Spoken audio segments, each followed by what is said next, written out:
Seguro que sí, el videopodcast del seguro. Hola, bienvenidos a esta segunda entrega del videopodcast Seguro que sí, que como sabéis venimos preparando en colaboración con Betamass. Recordaréis que en la primera entrega hablamos con Diego Báez, director general de tecnología del grupo Betamass, en el que abordamos la introducción de la IA en los procesos críticos, como puede ser la gestión de siniestros.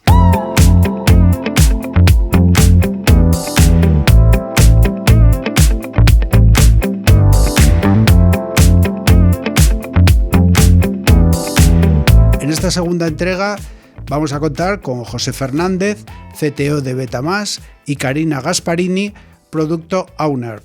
Bienvenidos a los dos. Gracias.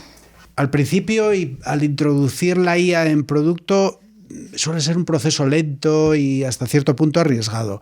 ¿Cómo habéis pasado en Betamass de un enfoque más experimental, con aprendizajes y fracasos iniciales, me imagino, a un modelo que os permite salir rápido a producción, recoger feedback real y evolucionar?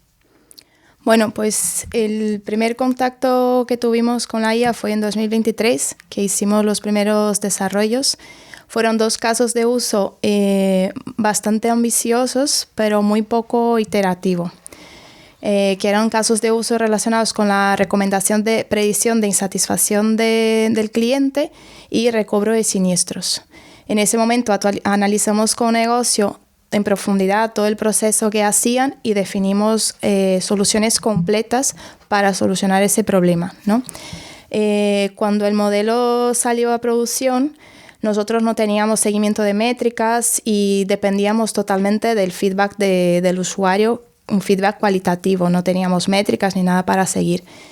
Y en ese momento, cuando salió a producción, empezamos a darnos cuenta que los modelos no se adaptaban al 100% a la necesidad que tenía el negocio. Como no trabajábamos con la manera actual de fases experimentales, pues tardamos mucho en corregir y atender a la necesidad de negocio. Y cuando finalmente conseguimos hacer algo, ya no se usaba tanto y terminamos deshabilitando esos modelos. Pero eso nos vino bien porque hicimos una retrospectiva bastante profunda y vimos que el problema no estaba en la IA, sino en la manera como la estábamos entregando. Y ahí hicimos una reflexión y cambiamos nuestra manera de trabajar, que ahora lo va a explicar José. Efectivamente, desde la parte de ingeniería, lo que nos planteamos es decir, vale, creemos que estamos entregando el valor a demasiado largo plazo, ¿no? Hacemos un trabajo increíble con perspectiva siempre en la calidad, en poder mantenerlo bien y demás, que a lo mejor en un proceso de entrega tardamos 3 meses. Vale, eso nos repercutía en que el equipo hacía un esfuerzo muy grande y luego cuando entregábamos a producción el valor que producía no se veía reflejado. Eso también puede frustrar al equipo en cierta manera. Y además esa funcionalidad no aportaba lo que realmente necesitábamos, ¿no? Porque no lo habíamos probado previamente. Claro, el ciclo de desarrollo que tenemos era muy, muy fijo. ¿Qué decidimos? Vale, ¿cómo podemos darle a producto entregar esta funcionalidad paso a paso sin impactar mucho en el tiempo? Comentó en el capítulo anterior Diego Báez que utilizamos la técnica, por ejemplo, de Feature Flag. Fue una de las que valoramos y con la que finalmente nos quedamos. Lo que hacemos es entregar muy rápido, sin todas las buenas prácticas de ingeniería que tenemos, pero para poder conseguir el feedback lo más rápido posible y sobre un pequeño segmento de usuarios, para no impactar en el flujo de la gestión del siniestro, ¿no? Entonces, vale, ¿qué hacemos? Lo entregamos. ¿Qué pasa si no nos vale y vemos que no funciona? Pues lo desechamos. Pero al final ha sido un trabajo mucho más rápido, con mucho menos recursos y menos frustrante para el equipo de ingeniería, que ha visto que ya lo sabe, puede ocurrir. ¿Qué es lo que pasa? Que si funciona, vale, recibimos feedback, reiteramos mucho más rápido. ¿Ya lo tenemos bien? Al ciclo de gestión de ingeniería normal, ¿vale? Y con esto hemos conseguido, pues, junto con un producto, obtener casos de uso funcionales y que evolucionan mucho más rápido, ¿vale? Y hemos reducido el time to market. Por complementar, José, con lo que estás diciendo, tenemos un caso de uso bastante reciente, que es un caso de uso típico de Summarize, que resume la cronología del siniestro. Y este caso de uso nosotros ya desarrollamos con esa metodología que comentó José. Entonces hicimos el proceso de análisis con negocio que necesitaban ese caso de uso. Hicimos un desarrollo pequeñito de que el modelo resumiera toda la cronología del siniestro y fuimos desplegando poco a poco a todos los usuarios. Inicialmente el feedback fue bastante bueno, pero cuando desplegamos a todos los usuarios empezamos a ver las métricas de uso y se usaba muy poco. Hicimos una encuesta con todos los usuarios y entonces vimos que no lo estaban usando porque el resumen que generábamos no les aportaba la información que necesitaban. Y a partir de esa encuesta hicimos otro proceso de investigación y pudimos rápidamente entregar una nueva versión que sí se adaptaba a lo que el usuario necesitaba y rápidamente vimos cómo empezaban a utilizar mucho más veces que el otro modelo. Al final es dar respuesta y soluciones. Rápidamente, ese era el punto. ¿Qué casos de uso están generando más impacto? ¿Y por qué?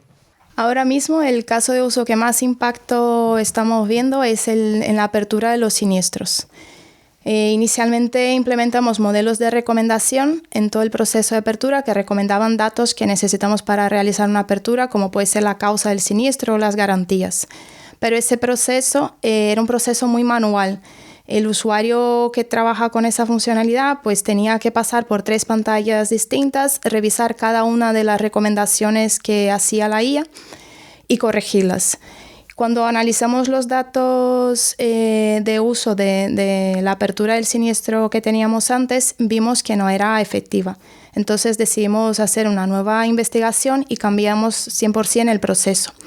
Tenemos ahora una apertura guiada 100% por la IA, que resulta en un proceso mucho más integrado y más rápido para el usuario. También estamos siguiendo métricas de eficacia del modelo y métricas del uso, además de tener el usuario muy cerca, de manera que recibimos feedback casi en tiempo real, ¿vale? El resultado de esa nueva apertura pues, es que conseguimos respuestas de la IA mucho más coherentes, que el usuario no tiene que estar corrigiendo tanto, y logramos reducir el tiempo de llamada de apertura en un 25%. Entonces eso nos ha indicado que la manera que estamos trabajando es correcta, ¿no? Y que realmente el valor que podemos aportar es dar al usuario lo que necesita en el menor tiempo posible. Un 25 es mucho, ¿eh? Es bastante, sí.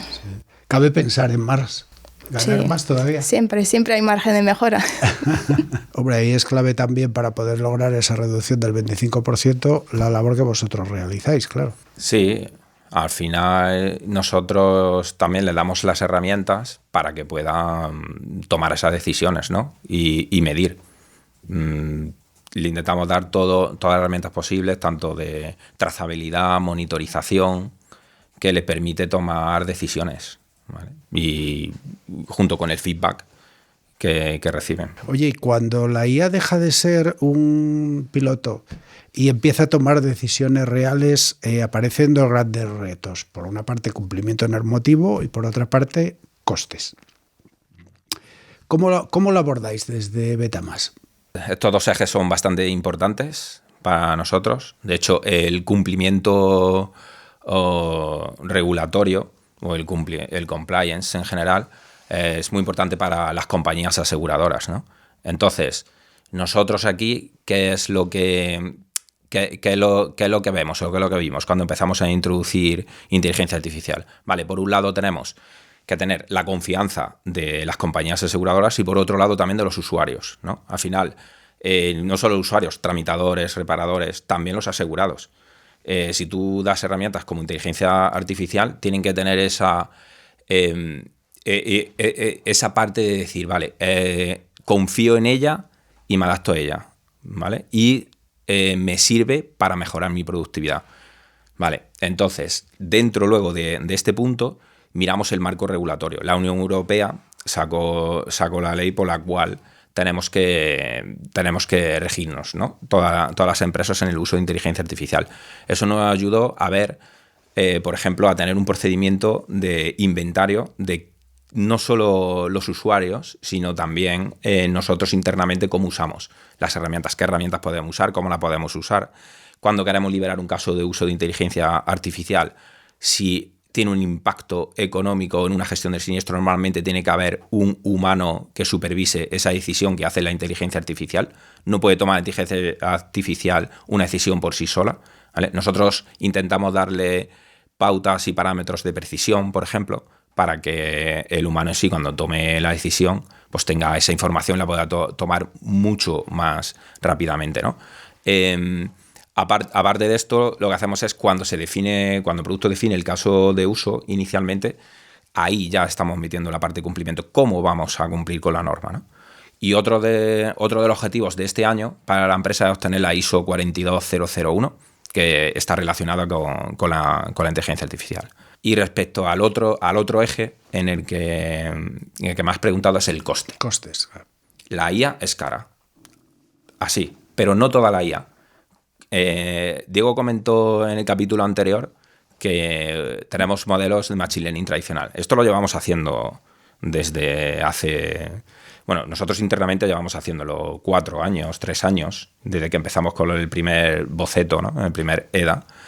Y en informática lleva existiendo mucho tiempo. Al final tenemos un conjunto de siniestros gestionados que eso nos da pues cierta información para predecir qué va a ocurrir cuando intenta gestionar un siniestro, ¿no? Esos modelos son baratos y muy fiables, ¿vale? Entonces nosotros siempre intentamos explotar esta parte, ¿no? Cuando viene un caso de uso. ¿Qué ha ocurrido con la irrupción de ChatGPT? Pues que todo ha venido el momento hype de todo el mundo a por ello, ¿no? Nosotros valoramos la opción y ya tenemos varios casos de uso en producción, pero sabemos que es cara. Entonces, ¿qué es lo que ocurre? Pero dentro de que es cara, existen diferentes tipos de modelos que puedes usar. Al final, tienes que ver también cuál es tu revenue, ¿no? Respecto a hacer un caso de uso. Puedes usar, a lo mejor para un caso de uso que tienes un acierto de un 90%, por ponerte un ejemplo, un modelo que es 10 veces más barato que uno que te da un 91%. Al final, pero si tú tienes toda esa trazabilidad, todas esas métricas y somos capaces de cambiar súper rápido de un modelo a otro, como lo tenemos hecho desde ingeniería, pues eso te da esa gran capacidad, ¿no? Muchísimas gracias a los dos por vuestras aportaciones. Muchas gracias a Betamass por la colaboración en este episodio. No os perdáis el tercero, en el que hablaremos con Maika González, que es la directora de Soluciones Integrales de Betamass. Gracias y nos vemos en el tercer episodio.